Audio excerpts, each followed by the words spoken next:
आता मी हे आपण जाडे पोहे राहते ना, बटाटा पोहे करतो आपण, ते पोहे साफ करून घेतले, त्याला धुवून काढले. मी याचे भजे करणार आहे. आता त्यामध्ये मी हे असे छान धुवून घेतले. त्यामध्ये मी हे साहित्य टाकून राहिलं. तिखट,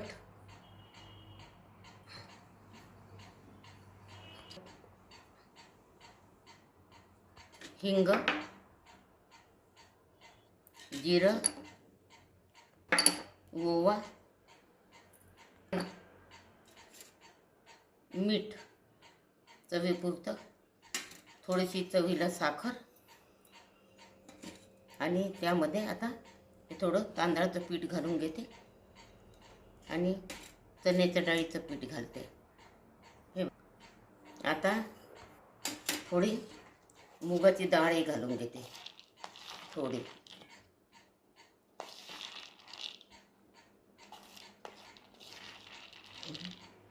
3 चम्मच मुगाची डाळ घातलेली आहे. आणि त्या पातीचा कांदा घालून घेते.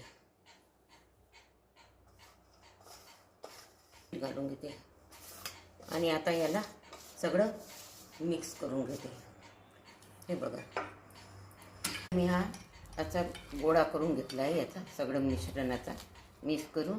आणि आता त्या ताटावर मी हे वडे थापून घेते आणि मग गॅसकडे जाते.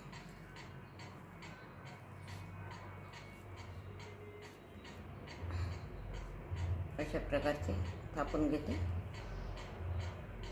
ताटामध्ये ठेवून देते. हे वडे थापून घेतले ताटावर. आता कढईकडे जाते आणि हे तळून काढते. आता मी हे तेल गरम करायला ठेवलं. तेल हे गरम झालेलं आहे. आता त्यामध्ये मी हे वडे सोडून घेते.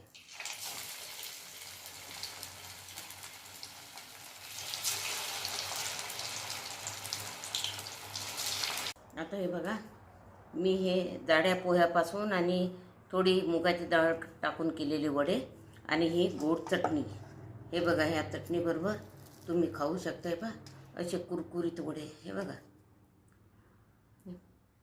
हे करून पहा आणि माझ्या चॅनलला सबस्क्राईब करा, लाईक करा.